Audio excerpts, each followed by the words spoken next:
I'd like to take a moment to share with you what I thought was a solid conversation with a new client. It's my hope that what I shared with her is a help to you the way it was to her. She is 31 years old. She's a single mother of one son. He's 5. And she's in a 3-month relationship with a man she says is 35 years old. He has no children. And she said, Doc, I'm coming to you because, ironically, he sent one of your videos to me. I had not heard of you. And he sent one of your videos to me. And I, after looking at your content, want to be sure how I can tell if he's a good partner.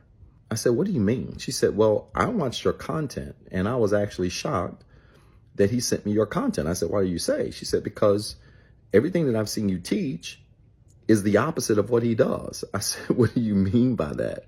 I said, what kind of boyfriend is he? She said, well, he's nice, but he's lazy. I said, in what way? She said, well, he does the bare minimum. He does enough for us to get by. He is nice. He's respectful to me, but he just does not go above and beyond when it comes to thinking ahead, thinking on his feet, things like that. And he says he wants a serious relationship and a serious future with us together. And maybe he has the potential for it, but I'm having a hard time of evaluating him based on his bare minimum behavior, how he shows up barely each day, doing just enough for us to get by. I said, I want you to be a little bit more specific when you say doing just enough. I said, what do you mean by that? She said, well, you'll call daily. He will not necessarily, though, make plans when it comes to us hanging out, dating. She said, that she is really busy with her career, but she made it clear to him that she would make time to engage with him and hang out with him and be with him and spend time with him. She said that she has a great relationship with her child's father and they have joint custody. She's never been married. They just have split terms and they do that really well. So she can get free. She doesn't abuse it, but she can get free, but he just doesn't take initiative. He's a nice man, but he doesn't take initiative. He just comes across really lazy. I said, do you all live together? She said, no. I said, good. She said, well, he wants to. I said, well, I don't think that's a good idea. And the reason why I don't think that's a good idea is because if he's not a good student in his house, he's not going to be a good student in your house. She said, what do you mean by that? I said, ma'am, there are a lot of ways we can tell if a person is going to be a good partner, what type of long-term partner they would be. And unfortunately, none of these ways necessarily are perfect because people have free will. And I think that's the problem in this relationship space that you see. I was sharing with her that so many times we give information and advice that is so absolute that we negate the fact that people do have free will. And if a person exercises their free will to change, they can change. If a person doesn't want to change, they won't change.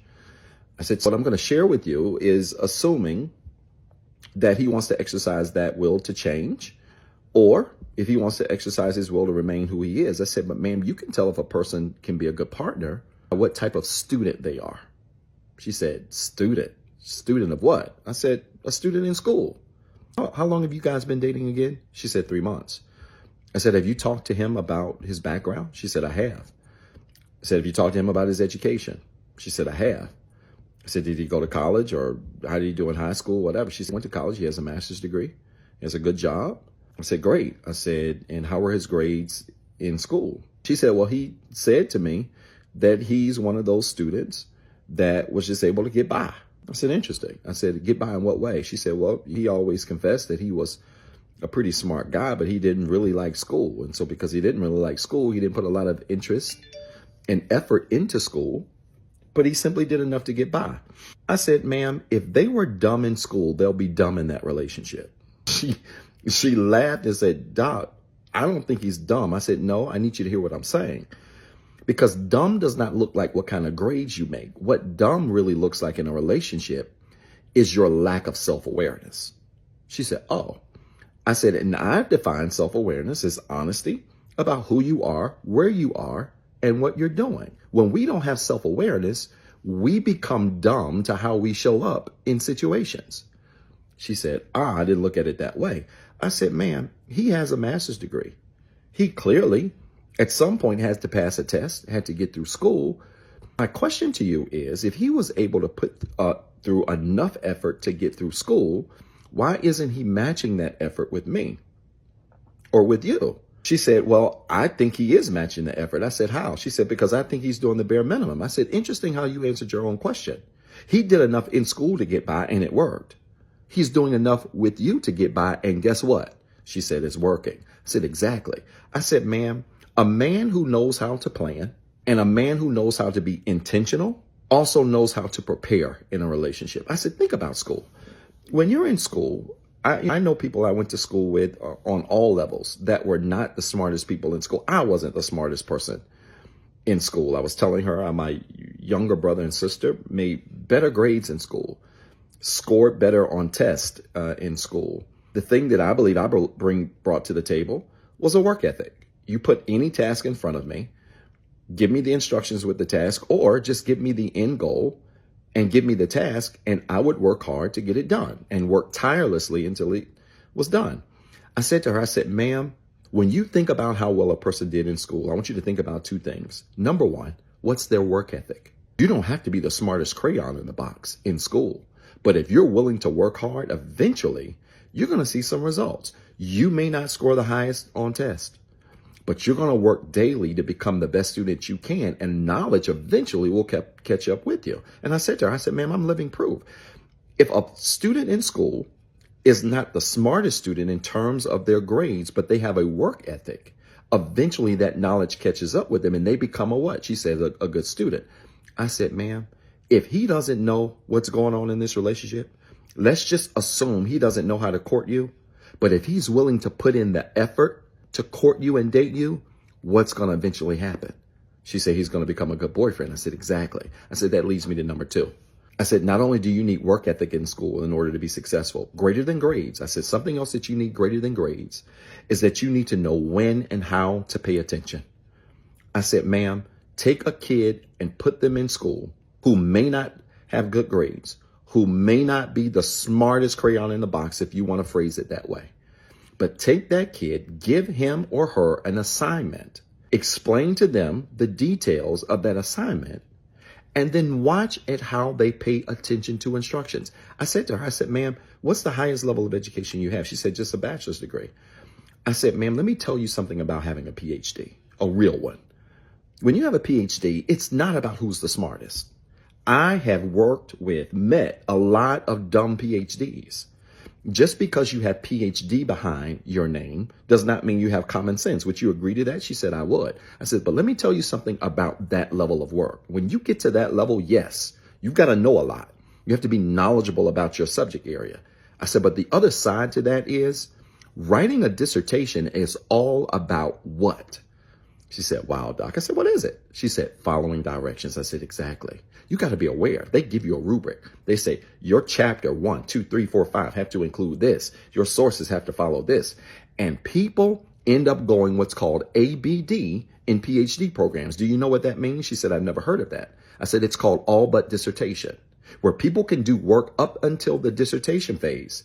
But when they get to the dissertation phase, they can't put together a dissertation. And most times, it's because they don't have the ability to pay attention to instructions, to plan, to pay attention, and to execute. I said, ma'am, what kind of student was he in school? Was he paying that much attention to his assignments, or was he getting by? She said he was getting by. I said, well, then you can look at how he studied. You can look at how he managed preparation in school. You can look at his poor attention to detail, and you can even pay attention to the fact that he's forgetful. You mentioned to me earlier that sometimes he'll forget things that you guys are supposed to do. He'll forget things that he's committed to do. I said, I would imagine he had that same attitude in school. Did he not? She said, I would imagine. I said, again, this ain't a perfect science. But if he was not that prepared in school and barely got by, then he's not going to be that prepared with you, and he's going to continue to get by. I said, can you tell me something he does well? She said, his career. I said, really? What does he do? She said, well, he's a pharmaceutical salesperson. He does really well. He's like a national director for a major corporation. He makes great money. I said, how does he approach his work? She said, oh, he's very diligent. He's early. He's very organized. He's very structured. I said, interesting. I said, why do you think he gives that same effort to work and not to you? She didn't say anything. At this point, she went from laughing and actually started to tear up. Man, I'm not trying to hurt your feelings. I said, but do you find it odd that the bare minimum was enough for school? The bare minimum has been enough for you, but he gives everything into his work. I said, why do you think that's so? She said, well, it could be about his money. It could be about a lot of things. I said, I want to make this really clear to you. I said, it's about what he's interested in. I said, at the end of the day, you'll know what kind of person a partner will be by where their interests are, because wherever their heart is where their interests will go. He clearly has a heart for his work. And how does his interest reflect that? She said, by showing up and going above and beyond. I said, he hasn't done that in school. And so far, he's doing the bare minimum with you. I said, let's not ignore what type of student he's been up to this point in his life, because we can see, believe it or not, I've shared this with clients around the world.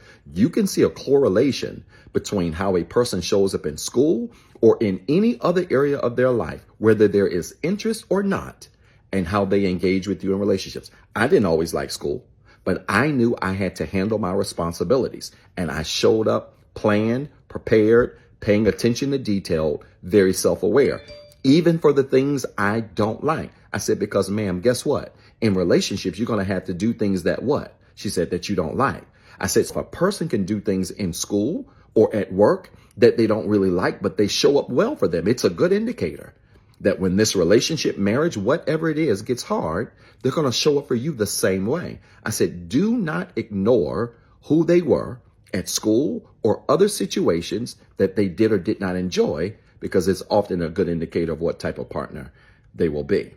I said, but just out of curiosity, finally, why did you have a problem with him sending you my information? She said, because everything you talk about, he doesn't do. I said, well, that's interesting. People can know what's right. They can know what they should do, but it doesn't mean they have the desire to do it. I'm sure he's not oblivious to the fact, as a what seems like a smart man, he's not oblivious to the fact of what's necessary to be in a great relationship to you or with you. However, just because you know what to do doesn't mean you have the motivation to do it. And I said, ma'am, there's something about this relationship, just like there's something about school, where he does not have the same level of motivation. He had enough sense to point you in the right direction, but he doesn't even have the right sense to follow his own directions.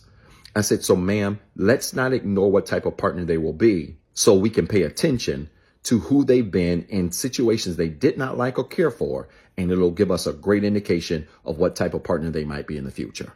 She really enjoyed the call. She's doing really well. We've had about 4 sessions since then. She's really figuring out her values and lining some things up in her life. And I think ultimately they're going to be okay. We've got a couple session that's planned in a couple of weeks. I hope this story made sense. If it did, type church in the comments with 3 R's. And then remember, you've got 2 jobs. 1, be better today than what you were yesterday. And 2, don't forget what I told you.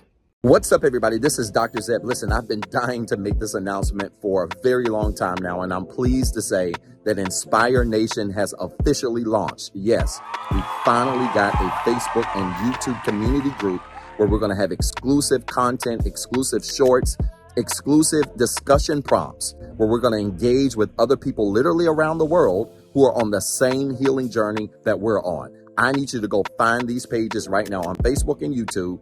Inspire Nation, follow the page, join the group, introduce yourself, and be prepared to link up with literally thousands of people around the world who are on the same healing journey, who are looking for the same resources, and who want to also be surrounded with other like-minded individuals who are growing in the same direction as you are. I'm so excited about this because it's the beginning of some great things I can't talk about right now. Listen, you got 2 jobs. 1, be better today than what you were yesterday. And 2, don't forget what I told you.